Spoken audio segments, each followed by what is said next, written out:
그래도 현안에 대해서 좀 여쭤보고 싶어요. 네. 현안이 제가 여쭤보고 싶은 게 두 가지인데 네. 먼저 하나는 오늘 아침에 있었던 윤석열 대통령의 발언입니다. 네. 도어 스태핑을 매일 하고 있습니다. 출근할 때마다 하고 있는데 네. 네. 오늘 인사 문제에 대해서 지적을 하니까 워딩이 이렇습니다. 그럼 전 정권에 지명된 장관 중에 그렇게 훌륭한 사람 봤어요라고 반문을 했고 그리고 다른 정권 때하고 한번 비교해 보세요.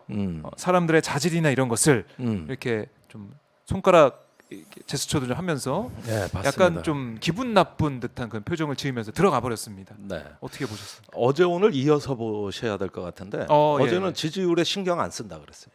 그렇죠. 예, 예. 맞아요. 사실 그 말도 좀 파격인데 본인은 뭐 대선 때도 지지율 신경 안 썼다는 거 아니에요? 네, 그런 얘기를 했었어요. 본인이 선거를 하는 후보가 지지율에 신경 안 쓰고 대통령 초에 네. 지지율에 신경 안 쓴다. 뭐 신경 안 쓰겠다는데 좋습니다.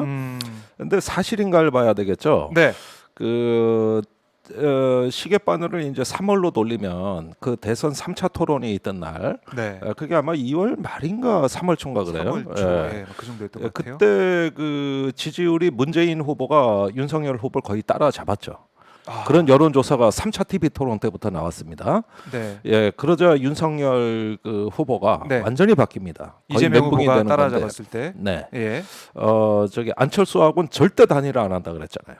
그랬죠. 국민의힘 중진들이 찾아가도 그냥 뭐 쓸데없는 소리 한다 그랬잖아요. 네. 근데 지지율이 딱 따라잡히니까 달라지더라고. 180도 음. 달라지더라고. 이제부터는 안철수한테 납작 엎드리더라고요. 네. 그게 4차 토론 때 후보 단일화로 이어졌어요. 아, 예, 결국은 거기서 역사가 바뀌었는데 네. 뭐 지지율에 뭐 선거 때 연연 안 한다 그러더니 아이 한번 따라잡히니까 뭐 완전히 사람이 바뀌던데. 예, 그다음에 이 연연 안 한다 사실은 아. 듣는 국민들 참 기분 나쁜 얘기죠. 그래요. 그리고 오늘 와가지고는 뭐 전 정권에 이렇게 훌륭하신 분이 있었냐 네. 비교해봐라 이러는데 그걸 굉장히 그 불쾌하다는 뜻이 이렇게 얘기를 하는데 아니 소통하시겠다고 용산 가셔서 이 언론인들한테 그런 질문할 자유를 줬으면 네. 그때 참 나도 가슴이 아프다. 진짜 훌륭한 분을 잘 모셔놨는데 국민들 눈높이에는 안 맞는지 참 고심이 깊다. 그러면 국민들께서 조금만 더 잘 봐주셨으면 좋겠네. 뭐 이렇게 부탁하고 소통의 언어가 나와야 될 거 아니에요. 소통의 네. 언어가. 그런데 이게 뭐 소통이라기보다는 결국 뭐 무시하는 듯한 이런 발언들 굉장히 위험해 보이죠. 그래요. 그러니까 우리가 예를 들면 이런 게 있어요. 억대 연봉으로 잘 나가는 증권사 애널리스트가 있어. 네. 근데 요즘 증권으로 주식으로 속상하신 분들 많잖아요. 그렇죠. 그런 분들 많은데 그 강연장에 가서 제가 10,000원 갖고 1억 원을 벌었어요. 뭐 이런 얘기 잔뜩 하면서 저만큼 주식 잘하는 사람 봤어요. 이러면은 다 뭐라고 반응이 나올까? 저런 호로 와서 잘나지 않은 거 보면 남의 염장을 지르지요. 그런데 그런 게 아니라 저도요. 옛날에 폭삭망 해본 적이 있습니다. 보니까 네네. 그러신 분들 많은데 저요 정말 죽고 싶었어요. 저도 그럴 때가 있었어요. 이렇게 얘기를 하면 어떨까? 아, 이제는 뭔가 왜 그랬지? 그렇죠. 예. 저렇게 잘 나가는 사람이 저래 얘기를 하네? 저 사람도 그런 시절이 있어서 이게 소통의 언어입니다.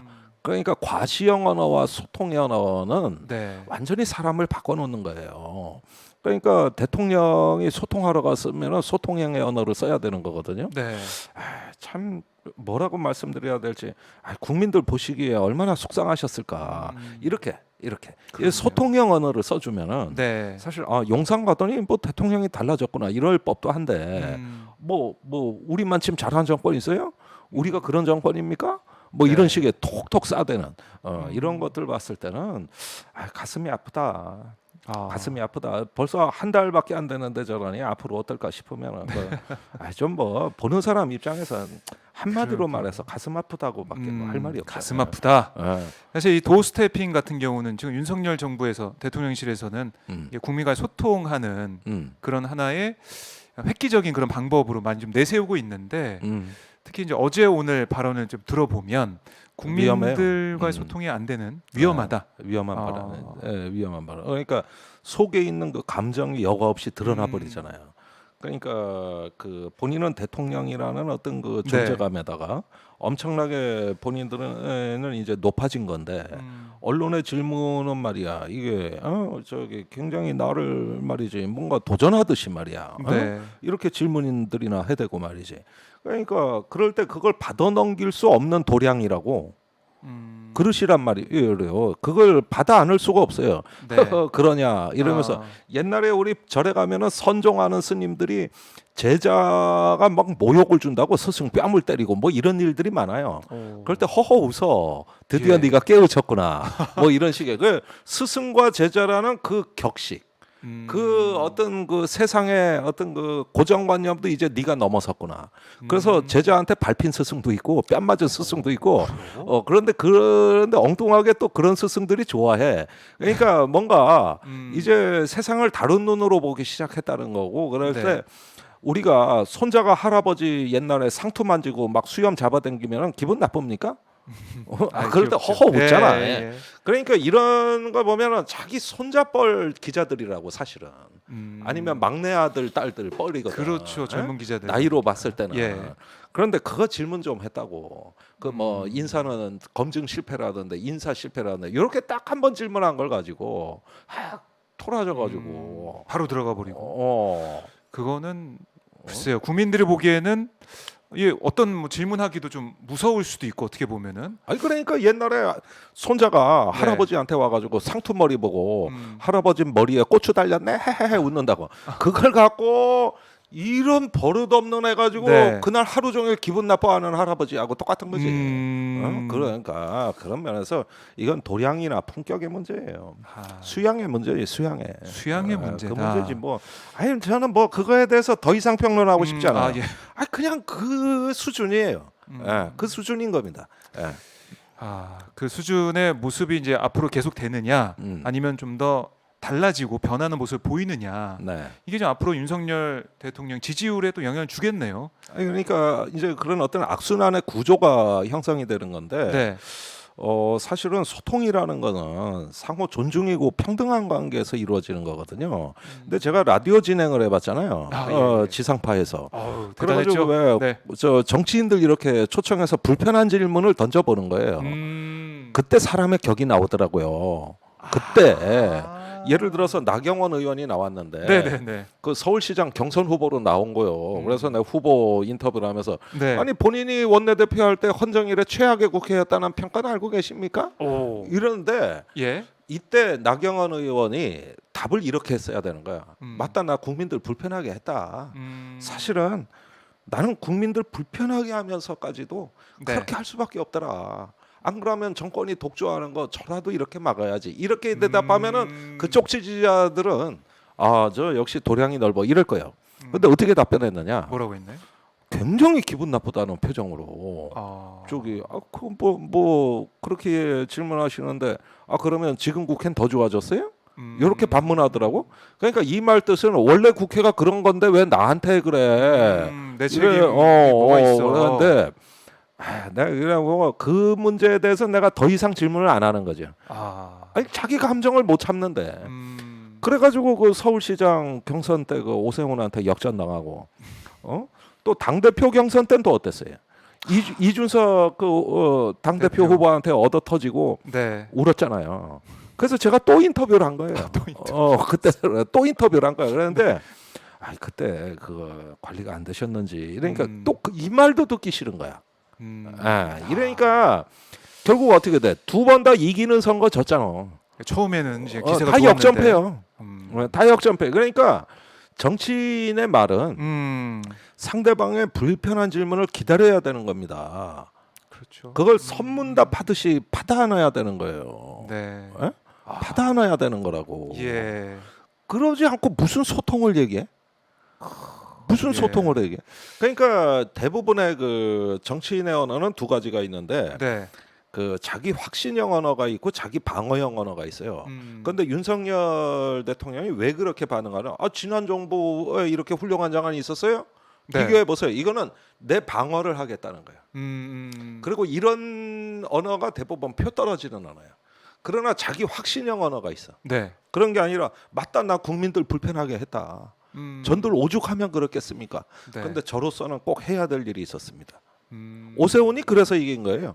맞다, 나 무릎 꿇고 10년 반성했다. 네. 서울시장 인정하고. 사퇴하고. 그러나 저는 서울시 가서 꼭 해야 될 일이 있습니다. 네. 이러니까 지지율이 바뀌더라고. 아. 이건 자기 확신형 언어야. 그러니까 맞다. 내가 저기 여러분들 지적하는 거 따갑게 들을 수밖에 없는 인사했다. 저로서는 그럴 수밖에 없는 이유가 있었습니다. 이렇게 반드시 해주셔야 되는데 안 그러면 오늘 밤 진짜 잠 못 자고 한번 저 고민해 보겠습니다. 그러나 저는 가야 될 길이 있습니다. 이렇게 얘기하는 게 자기 확신형 언어거든. 이 언어 구사가 안 되는 거예요. 내가 방송 진행을 해보면은 이게 될 것 같아도 네. 대다수의 정치인 한 70 내지 80%가 이 언어 구사가 안 돼. 그래요. 안 돼요. 와. 그래야지 자기 방어 심리가 나오는 건데 네. 자기 방어만 하고 확신이 없는 정치인은 오래 못 가요. 선거 나가면 반드시 그것도 역전패야. 이렇게 되더라고. 네. 그래서 확신의 언어를 쓰십니까? 방어의 언어를 쓰십니까? 마르틴 루터 킹 목사가 그 유명한 타임스퀘어 연설에서 나에게는 꿈이 있습니다. 이 연설이 어떻게 나왔느냐? 그 연설 시작 2분 전에 네. 10만 명에 모여 있는 흑인들 얼굴을 보니까 이 준비해 온 원고 갖고 안 되겠더라는 거야.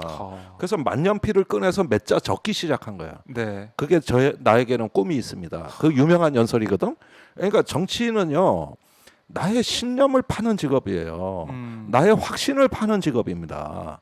나의 가치와 신념을 네. 표로 파는 거라고. 그런 직업이 정치인이에요. 야. 그런데 그럴 때 그 나와야 될 자기 확신의 언어. 이게 없이 그때 그 원래 원문대로 했더라면 마르틴 루터 킹 연설은 이렇게 되는 거죠. 네. 우리 흑인들이 단결해서요. 저 열심히 싸워야 되고요. 정말 저 이렇게 보내주신 성원에 감사돼. 결국은 지 얘기만 맴돌다가. 그런데 여러분 저에게는 꿈이 있습니다. 그다음에 서정주 시인이 저 가을날이 돼가지고 단풍 드는 걸 보면서 네. 눈이 부시게 푸르른 날은 이런 다음에 그 다음 말이 중요하잖아. 그리운 사람을 그리워하자. 여기서 뭔가 큰 선언이 느껴지는 거야. 우리는 무심히 지나치는 이걸 보고 저 사람은 네. 새로운 사고의 도약이 있구나. 자기 신념과 가치가 앞으로 나가는구나. 네. 이게 정치인입니다. 시인이고 이게 시인이고 정치인인 거예요. 네. 근본적인 얘기까지 좀 오늘 해주시고 있는데 앞으로 두 가지 기준을 보시면 되는 거예요. 네. 어떤 정치인이 자기 변명, 자기 방어의 사고의 시간의 90%를 쓰는가? 네. 아니면 얻어맞더라도 90%를 얻어맞더라도 나의 온 에너지를 남아있는 희망, 남아있는 신념 네. 이걸 전달하기 위해서 시간의 90%를 쓰는가? 두 종류의 정치인이 있는 겁니다. 자기 확신형 정치인이냐, 자기 방어형 정치인이냐. 이거죠. 네. 와, 뭐 김종대 교수님께서 글쎄 정치하실 때보다 더 지금 말씀을 네. 잘하시는 생각도 드는데 정치를 안 하니까 정치를 얘기할 수 있는 거예요. 혹시 뭐 다시 정치 하실 생각이 당분간 없어요. 당분간 없습니까? 이래야지 앞으로도 없다 그러면 다 거짓말인 줄 알기 때문에. 그런데 저에게는 해야 될 일이 있어요. 네. 해야 될 일. 해야 될 일이 있는 거예요. 지금 학교에서 이 문명사적 전환 네. 이런 것들을 지금 저기 우크라이나 전쟁이란 창문을 통해서 지금 이 작업이 저한테 너무나 맞아요. 중요하거든요. 지금 뭐 보면 페이스북에도 계속해서 글을 좋은 글을 올리고 계시고 분석을 계속 해나오고 계시잖아요. 그러니까 기술혁명이 1차 혁명이었습니다. 이것은 사회혁명과 같이 가야 됩니다. 네. 그 사회혁명을 빠뜨리고 기술혁명을 얘기하고 있는 거죠. 세 번째가 인간혁명이거든요. 네. 이게 문명의 전환이라고 하는 건데 저는 그 충격을 우크라이나 전쟁에서 봤다고. 그 비밀스러운 어떤 현상들 이런 것들을 정리를 해놔야 되거든. 네. 이게 정치보다 더 중요한 거거든. 네. 이러고 이걸 학교 가서만 가능한 거거든요. 그렇죠. 그 지금 천국의 시간을 보내고 있는데 이게 바로 확신형 언어입니다, 여러분. 이렇게 이야기하라는 거예요. 이렇게. 네. 자, 저희 좀 시청자분들도 와 다들 우리 김종대 교수님의 발언에 동의를 하면서 지금 이 윤석열 대통령의 이 발언들 오늘 그런 모습들 여기에 대해서 좀 비판적인 말씀을 좀 하고 계신데요. 자, 이 현안에 대해서는 이 정도 좀 정리를 좀 해보고